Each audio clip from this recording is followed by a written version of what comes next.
Welcome to the inaugural episode of the SportsBurst podcast, the only place to get your weekly burst of sports. I am joined by the one, the only JJ McCarthy truther, Nate Watson. Nate, how are we feeling tonight? Been better with the sports world. Seen better days, but good enough. Good enough. Hey, that's all that matters. Well, Yep. we have plenty of ball knowledge in store tonight. But up next, we're going to be starting with some of our favorite teams' backgrounds. All right. I will let you lead us right off with that, Austin, since you are the Dolphins fan and the host. All right. So, obviously, not a great year for Miami. Seen better ones. 3-7, although we absolutely spanked the Bills on Sunday, which was wonderful. I think we all loved to see that. I absolutely love the high that everyone's riding with this game. But Miami has not been pretty. Their offense in 2025, we're coming in at number 25 for rush yards per game at 97.2. 4.4 yards a rush, which isn't terrible. You know, Achan's really good with running the ball. Total rushing touchdowns, 4 rushing touchdowns. Once again, thank you, Achan. However, our passing yards we seem to be lacking big time at 1942, number 24th in the league. 15 passing touchdowns, number 20th in the league. And we are tied for number 30 at a total of 15 turnovers. That's pretty nice. So just get your Miami thoughts. already passed their bye? No, we Okay, have so- an upcoming bye in 2 weeks. Okay, so you actually have more passing touchdowns with more games than Minnesota. I guess that makes sense, but That's absolutely crazy. I never thought I'd be in a world where Minnesota and Miami are somewhat equally ranked. yeah. It doesn't seem like it, you know, Miami being 3-7, but Minnesota's 4-5. They are only one win apart from having the same amount of wins. Going into the season, if you told me that they were 1 win apart at this point in the year, I don't think I'd be happy with that. I'm really not, but I mean, given the season we had last season, 10-7, missed the playoffs. If you would have told me that we were going to be 3-7 with Tyreek Hill, Jalen Waddle, Devon Achane, and a supposedly healthy Tua, I don't know. I'm just absolutely shocked at the performance that Mike McDaniel's putting on. However, some light at the end of the tunnel. Chris Greer is gone. So Yes. we may see something. I know our interim GM is already starting to make moves. We traded Phillips. I'm not so mad about that. I think it was a good move. Yeah, injury history was pretty rocky, and the fact that we got maybe a late third rounder. We got a third rounder for Jalen Phillips. Better than nothing. And I will say, though, he looked pretty good against Green Bay on Monday night with the Eagles. But that whole Eagles defense really showed up in that game. Oh, for sure. And I mean, I feel like the Eagles were on kind of a warpath to buff their defense. Correct me if I'm wrong. Did they pick up Jairi? I know he's stepping away from football, but as of 4 days ago, was that the team that picked up Jairi? I believe it was, though I don't think he actually played for them. I don't think he played a single snap. I don't think he did. Yeah, so they were on a somewhat, warpath, but it's kind of simmered down a little bit. But, I mean, it's the Eagles. It's the Eagles. As much as I hate Philadelphia and Philly teams, they're going to make the playoffs. Yeah, and Howie Roseman, he's always out there making trades, getting players at the deadlines. He's done it every year. He's going to keep doing it. So exactly. Sometimes you're on the returning end of that. Well, all right, I want to get into your team. So what's going on with the Minnesota Vikings this season? Well, after last year's just disappointment in the playoffs with Sam Darnold, he's doing good this year. Minnesota, they're not doing so good, but as a Vikings fan all my life, I could pretty much tell you that. They're 4-5 after a bye week. Going into week 11, we're 4-5. Been up and down, been very inconsistent with win and loss and win and loss. So pretty much even. But the big story is J.J. McCarthy, as everybody knows, because he missed his real rookie season with a torn meniscus. You want to tell everyone what we have just recently found about J.J. McCarthy about 5 minutes ago? Yep, J.J. McCarthy has another injury. This time it is his right throwing hand, or obviously his throwing hand, his right hand. He apparently, in a pass to Justin Jefferson in the third quarter, hit it on a defender's helmet. He says it's not going to affect his accuracy, but it's his throwing hand. It's going to. I mean, any injury on your dominant part of your body, whether it's your legs, hands, your right arm, everything. It's not gonna end up very well. It's not. It will probably affect something, but hopefully he's healthy come game time. Which that's the big story of Minnesota this year. They've had 22 players, individual players, miss time this season by week 10. and they already have another player hurt. It's not, the number hasn't changed. It's just the second injury of the year, and it's not J.J. McCarthy. It's their edge rusher, Jonathan Grenard. Just yet another one. Dear God. And then, obviously we saw the game with Wentz. The most disappointing game of the season. I didn't expect it to be that bad, truly. I respect Carson Wentz for what he did for the team. Came in and helped when it was needed, but he shouldn't have been out there. No, just inefficient, getting up there in age. Mm-hmm. How would you think the Vikings are going to square out when the playoff picture comes around? I don't think they'll be in the picture. But really? I don't. I mean, they're 4-5 now, and they've got a pretty tough schedule left. But you never know. They've got some games that are winnable, some games that, frankly, aren't winnable. They play Chicago this upcoming week in Minnesota. They haven't won. They've only won one game at home this year, so we'll see how that goes. But they're undefeated in the division, which is something. And correct me if I'm wrong, they did beat the Lions this year, right? They did. They beat the Lions 2 weeks ago, 27-24, in a great fashion with J.J. McCarthy. So people that don't think he's all that, he might not be, but he did beat the Lions. And, I mean, Dan Campbell's Lions is probably the most aggressive version of the Lions we've seen in a very long time. I would almost say of all time, but maybe not. But the Lions, bit of a dirty team. I don't know. That's a conversation for another time. But we will be right back as we will get into the NFL sleepers.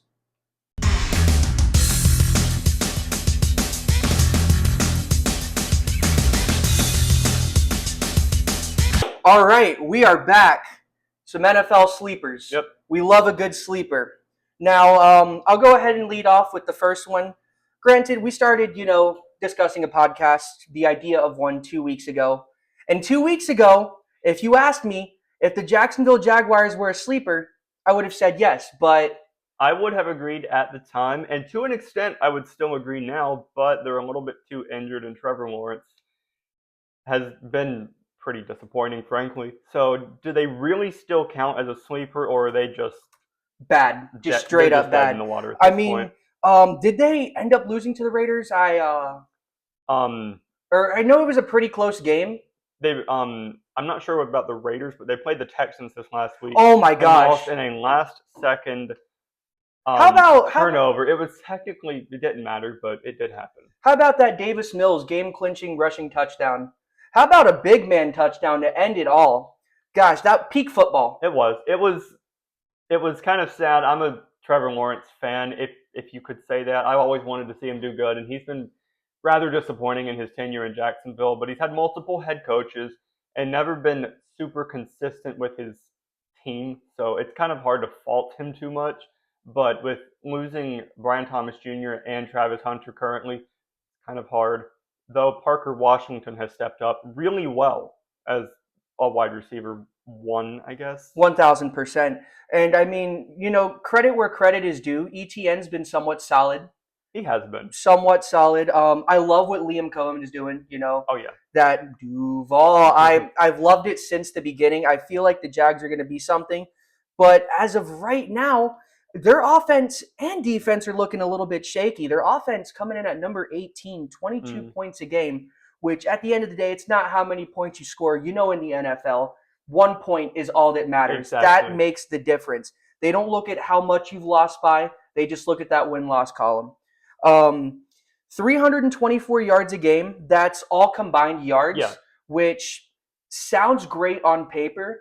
But when you see the multiple 150-yard games Trevor Lawrence is having, it's like, oh, this is the guy that's supposed to lead this franchise. And they come in at number 18 with 2 touchdowns a game.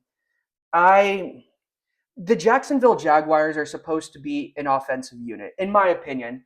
Ever since they got rid of Ramsey back in, it was a while ago. I think Ramsey went to the Rams first before he came to Miami for a little bit. Now he's having a decent season on the Pittsburgh Steelers. But with the Jacksonville Jaguars, they're a offensive unit. And when the whole, diamond of that team isn't shining, there's truly an issue. But that's enough about the Jacksonville Jaguars. I want to get into a sleeper that I am now calling a sleeper. 2 weeks ago, once again, I wouldn't have said they're a sleeper. That's the Houston Texans. What are we thinking about the Texans, Nate? So I've had the pleasure and displeasure of keeping up with the Texans due to fantasy football for quite a while now. CJ Stroud has been rough. He's been rough. He was good his rookie year, but then they changed head coaches, and he just has not had a good offensive line. In the offseason, they just gutted the whole thing, and it was just terrible. But he finally had a good game where they actually brought in an extra blocker permanently. So they used 6 offensive Oh linemen wow. for basically the whole game, and he had tons of time in the pocket. And then he got a concussion. So CJ Stroud, he's now healing his concussion, but Davis Mills has come in, and he's a more generic pocket passer type of guy. He's looked pretty good. Texans, once again, they're a little bit banged up in injuries, and I wouldn't call them a true contender, but they beat the Jaguars, so they're something. They are a If team. Jags were the sleeper 2 weeks ago, I think it's only safe to say that the Houston Texans are the sleeper now. Yeah, for I sure. am personally very excited to see how their season continues. They have somewhat of a solid defense. I really enjoyed watching. I know it's kind of a bit of a sleeper here, but Aziz Al Shair, he's been very fun to watch. Um, I honestly, personally think the Texans still have potential to maybe even secure the number 7 seed. They could. They've got a good young core too, with Woody Marks at running back and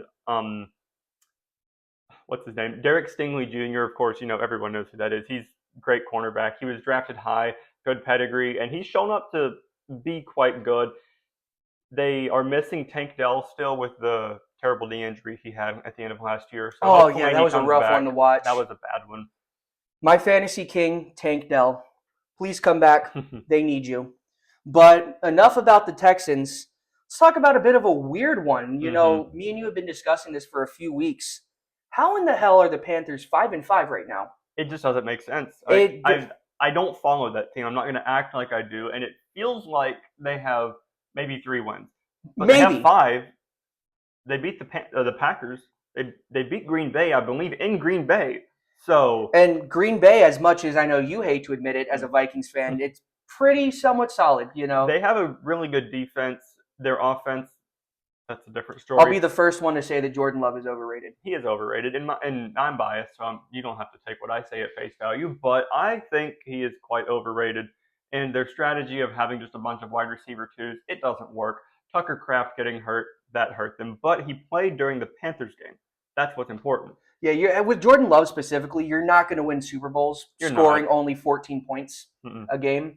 I believe it was a playoff matchup. I forgot who they played last year, but that was a rough one to watch. I was working DoorDash and Mm-hmm. just so happened to go to a restaurant where I had to pick up the food, and I was watching that game, and oh Lord, it was truly not a fun watch. Carolina Panthers stats wise though aren't looking too terrible. They rank number 12 in opponent points per game, only allowing Mm-hmm. 22 points, which I mean, we were just talking about points doesn't Mm-hmm. really mean a damn thing in today's NFL. It's here and there. Sometimes it's good, sometimes it's not. Of course, you want to allow the least amount of points, but sometimes it just doesn't like represent the team. Like they're 5-5, but is it really because of their offense or is it because of their defense? I'll tell you what it is.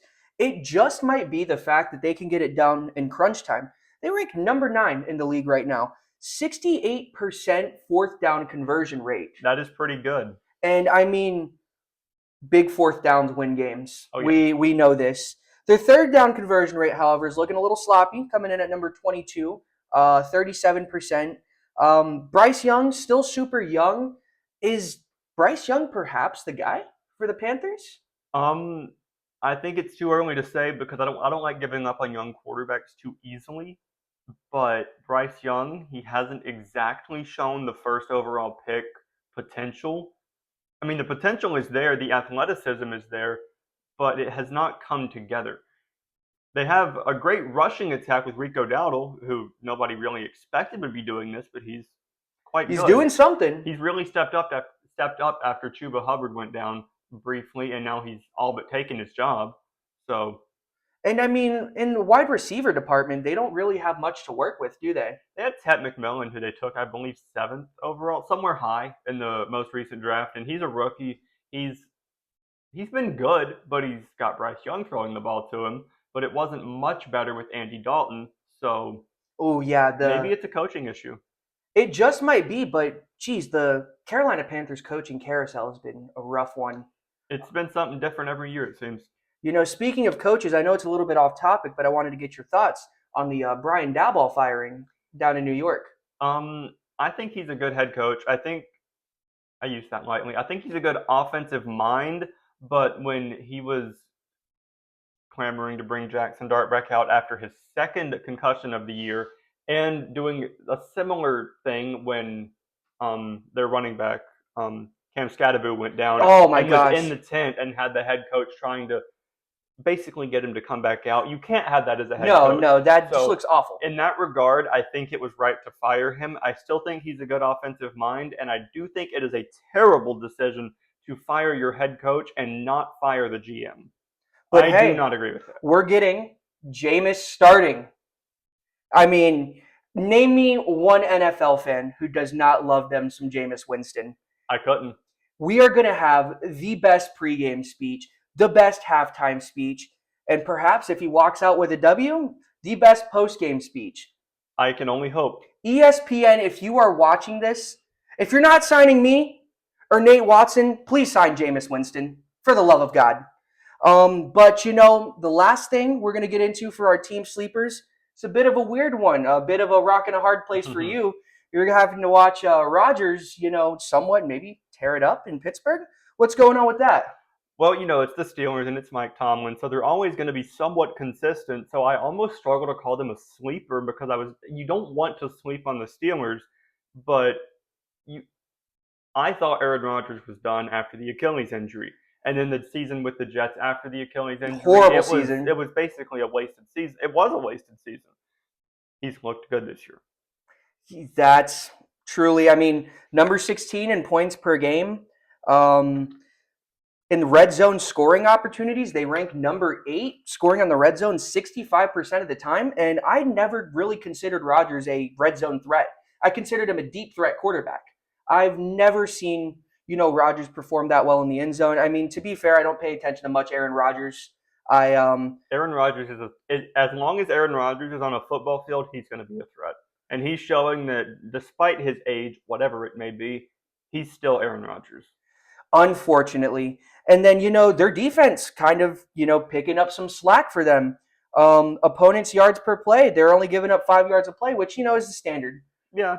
But they seem to be doing really good at stopping the opponent third down conversion at 41% and a very good stopping the opponent on a fourth down conversion rate coming in at 75%. Okay, that's respectable. And then, they're also very good with fighting their opponents in the red zone. The red zone, the opponents only score in the red zone 55% of the time. That's top 10 in the league. That is really good. So it's always been the Pittsburgh defense. It's always been the defense carrying the whole weight of the team. So it's good that they finally have an offense to somewhat support that. Yeah, it's for some reason giving me that, Ben Roethlisberger going 12-0 vibe. I know they're not doing too stellar right now, but this whole thing with, quarterbacks shifting out in Pittsburgh has got to end. They need to find their franchise guy. I would not call Aaron Rodgers a franchise quarterback. Exactly. Because he is 41, about to be 42 in a few weeks. So he's only got a few years left on him. But he's showing right now that he is somewhat solid, somewhat efficient. Yeah, he's still an NFL quarterback. Could we see him in the playoffs? I could see it. I think that they will make the playoffs. I don't know if they make any bit of a run, but I think they will make the playoffs. All right. Well, that's going to do it for this segment. Come back for us to next segment where we are going to be discussing the current outlook of the NFL. First and goal, high snap. Bridgewater throws, end zone, touchdown, Mike Gesicki. And welcome back. One more segment in our inaugural episode. I know Patrick's excited. Big Vikings fan. As you can see, he's loving it. He's having the time of his life. He's very sad about finding out about the J.J. McCarthy injury. We're sorry, Pat. Hope your season gets better. But now, current outlook of the NFL. Yep. Just general statements about the whole thing. So, obviously, it's been somewhat of a weird season. It's been one of the stranger ones with the Colts rising and. Yeah, that was the first thing I was going to say. Is 8-2 Colts. What is going on with them? Could we see them in the playoffs? Could we even see them making a conference title run? I don't know about that far. I do think they're a good team, but Pittsburgh really showed that when you shut their run down, when you shut down Jonathan Taylor, that the team, I won't say that it falls apart, but they lost. Yeah, and I mean, this is JT's, I think, first full season of football or second full season of I football so believe far. so far, as long if he finishes it, I believe it will be his first full season. It might be his second. And that's the thing with these. I don't want to call him a newer player, but we were talking about CJ Stroud earlier and how his rookie season he did stellar. But once these guys get film on these players, it's pretty much wraps. And Jonathan Taylor is having his rookie year, if you want to even call it that. I would call it more of a breakout year because he hasn't. That's the he better hasn't word. really, lost it yet. But no, definitely not. He's still going strong for now. But I think a lot of that is their offensive line because when you watch the film on the Colts, they have just huge gaps for him to run through. They do have a great offensive line. They do, one of the best, if not the best in the league. It was absolutely horrid watching them kill my Dolphins week 1. Yeah, I'm sure it was. But I love seeing Daniel Jones succeed. I do too. That's my favorite part. As a longtime Daniel Jones owner in a dynasty league, it's great to finally see him be a startable player, and I wish the best for him. I truly do. I mean, if there's anyone who deserves it and who's had like a rough patch in the NFL, it's Daniel Jones. It is. By far. Though I will say, every time he has one of these really good years, it's a contract year. And what is this? It's a Daniel Jones contract year. I'm not saying he's going to fall off a cliff if he gets a contract, but there's a history of it. We've seen it happen. I mean, I can name a couple of quarterbacks right now. Sam Darnold got paid. He's doing decent in Seattle. He's doing pretty good. It pains me to say that, but Seattle, I will say, they've had a bit of an easy schedule. It's not been cake, but every time they play a real good team, they either lose or they struggle. Exactly. I'm really looking forward to their game against the Rams this upcoming week. Oh, yeah, that'll be fire. Because every time, the last 2 times Sam Darnold on the Vikings played the Rams, they shut him down. They knew his weakness and they went after it. Some of these other teams haven't quite done that. I mean, I think the craziest one, though, so far, I mean, at least coming out of the AFC, is the absolute downfall of Baltimore. Injuries got them. The injuries really did get them because, I mean, they're on a 3-game win streak right now. They are. They really bounced back with Lamar and a few additions to the defense. Yeah, and I mean, I forgot the cat they were starting for Lamar when Lamar was hurt, but Snoop Huntley. It was Cooper Rush, and then it was Snoop Huntley. Tyler Snoop Huntley, Dolphins legend. We'll always remember Pro what you did. Bowl quarterback. Pro Bowl. That is a weird one. That 1 year.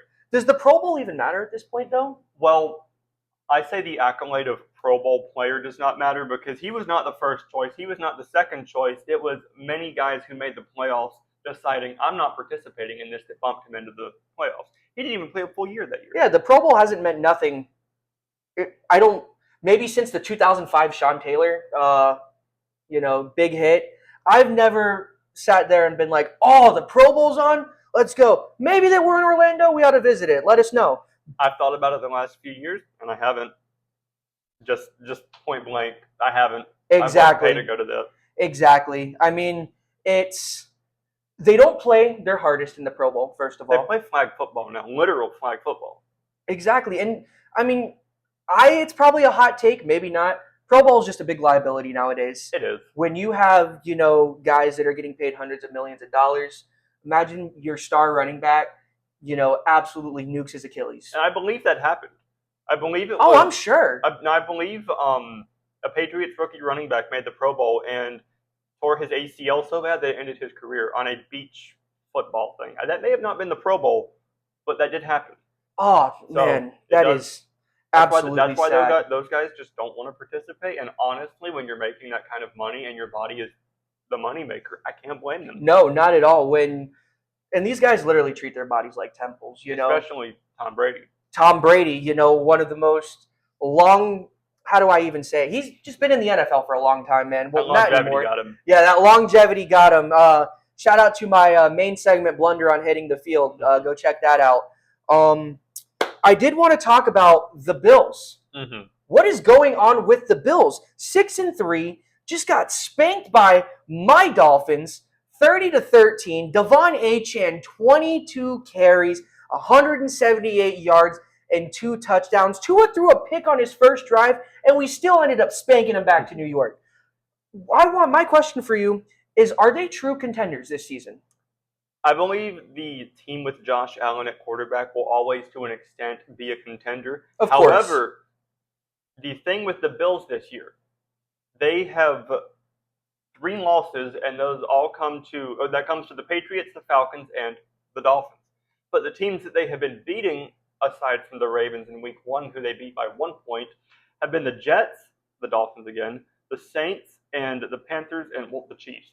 But that's not that impressive. The Chiefs, okay, I'll give you that. The Chiefs is a good win. It's always good to get a win over some black magic. Yeah. I mean, we were just discussing way too early playoff predictions, and we were both saying it's going to be the Chiefs. It'll be the Chiefs. The Chiefs are going to always bowl. the Chiefs. If it's not the Chiefs, well, it'll be the Bills. Hot take, though. Colts versus Chiefs, AFC Championship. Chiefs beat them to go to the Super Bowl, lose to the Rams. How are you feeling about that? I could see it. I think the Rams are a true contender this year with how Matthew Stafford is playing. He's playing out of his mind. He's actually, ironically, having an Aaron Rodgers type resurgence. He's 2 picks.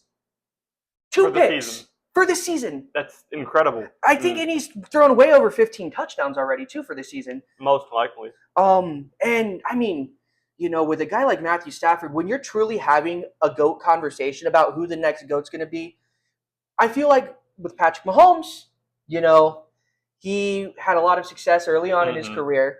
And, you know, I think he's 30 and has 3 rings. That's pretty impressive. Yeah, 3 rings and 5 appearances total. But you got to look at a guy like Matthew Stafford. And this is one guy that I am so happy is having, you know, success on a great level. Me as well. I mean, I know it kind of... It has no bearing. Yeah, I guess not, because Matthew Stafford's Lions were truly nothing. They weren't much. They weren't much. Guaranteed 2 wins every season with Matthew Stafford's Lions. Pretty much. And with Matthew Stafford this year, I wouldn't call him a GOAT at the position because he hasn't had that consistently amazing career because the Lions. But this year, he has 2,400 yards already, which is 4th in the league. Like you said, 2 whole interceptions and a whopping 25 touchdowns. Oh my gosh, that is 25 touchdowns. Think about it like this. Let's take a mid quarterback. I don't know, Jameis Winston, right? I know you remember this stat line: 30 for 30. Yeah. He did not have 20/20 vision, but he had that 30/30. Yes, he did. So, you know, when you have a guy like Matthew Stafford throwing nearly 30 touchdowns but only 2 picks, there's a conversation that needs to be had. 1,000%. Bouncing back to the AFC, though, wanted to get your opinion on the Los Angeles Chargers. They've been a really weird team this year, but do not excuse the fact that they are 7-3. If I had 2 words to describe the team, it would be continuity and scrappy. They have always been dominant in wins, and every loss they have taken this season has always been somewhat of a scrappy loss. It has. So my question for you is, how are the Chargers shaping up so far in the season? I'd be lying if I had an answer for that, because all I know for them is they have a lot of injuries at the most important positions. They lost their left tackle, Joe Alt, and their right tackle, Rashawn Slater, early in the year, and recently lost both starting tackles. At the trade deadline, they did make a move to replace one of the backups, but their offensive line as a unit is truly, I believe, the worst in the league in like statistical rankings. So you can't do much when you don't have time. And with their wins and losses, their wins come against decent teams, some good, some bad, but their losses are against the Giants in Jackson Dart's first start, the Commanders, and the Colts, which that one's respectable. But they've had some weird losses, but at the same time, they beat the Chiefs, the Broncos, and the Vikings, but Carson Wentz. Carson Wentz moment for... I am going to have that, you know, image of him just laying on the back of his bench, Prime logo on the top left. And, oh, man, Carson Wentz, rest up, man. You had a great career. Hang it up, Unc. Before we get into way too early Super Bowl predictions, I did want to get your opinion on one last team. Of course. And that is the Bo Nix-led Denver Broncos. How are we feeling about them right now? So I just added the Broncos as a good win for the Chargers, But the Broncos are a really weird team. They have an amazing 1000%. defense, a top-tier defense, but their offense, they've got a good cast all around them, but Bo Nix is at the time of this recording, not a good quarterback. If you go watch him, he misses easy throws, he has bad footwork, and he does not read the field well. If they had a competent quarterback like Aaron Rodgers, they would be a true contender. But with Bo Nix at quarterback playing at the current level he is, they are not a threat. I don't blame them, though, for not wanting to take the veteran quarterback route. Of course, they We have a rookie. saw what happened with Russell Wilson. Yeah. Broncos country, let's ride. They did not indeed ride. How about 70-20 against Miami? Which, is a funny thing because I've been seeing a lot of things on Twitter that, that 70-20 game might have just saved the Denver Broncos. Look at where we're at. It did. I mean, look at where we're at in Miami. It showed them that Russ was a fraud. They needed to get a quarterback in stat.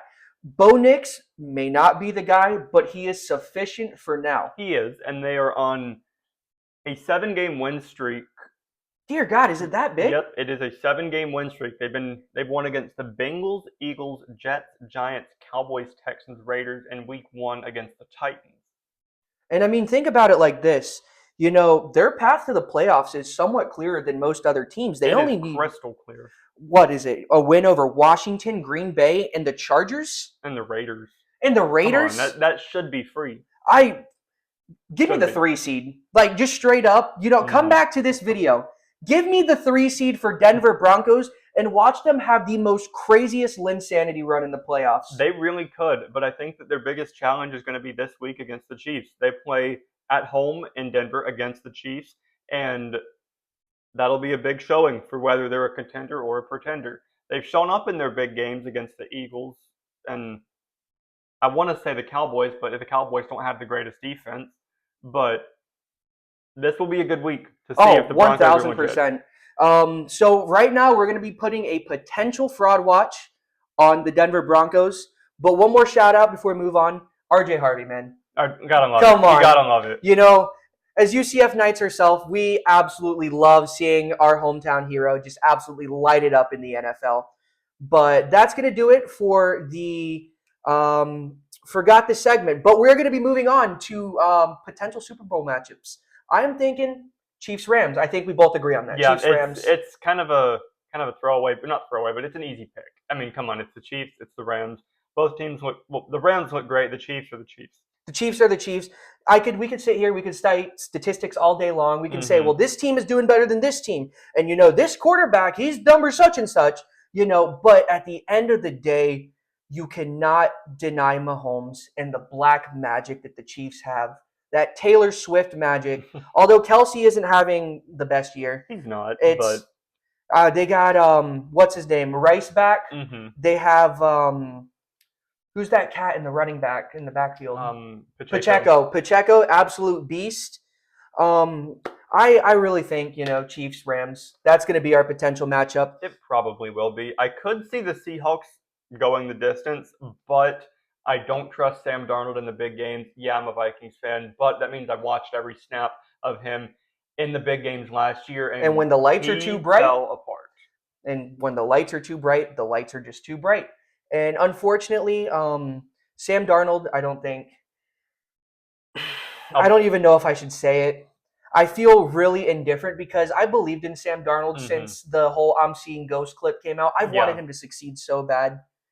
But he just doesn't fit the mold for me. He fits the mold for me as a really good pocket passer, and I do. I want him to succeed. I want to make it clear that I'm not hating on him. I want him to succeed. But I've seen the weaknesses get brought to light too many times from him when he was on the Vikings by the Rams. And who do they play this week? The Rams in Los Angeles. So this week for Sam Darnold will be a really big question and a test for if the Seahawks actually have a chance at the Super Bowl this year. That will be a great game, and I know we're both very excited for that. But unfortunately, that's all the time we have left in our inaugural episode of the SportsBurst podcast. As always, I'm Austin Suarez, joined by Nate Watson, wishing you all a happy Easter.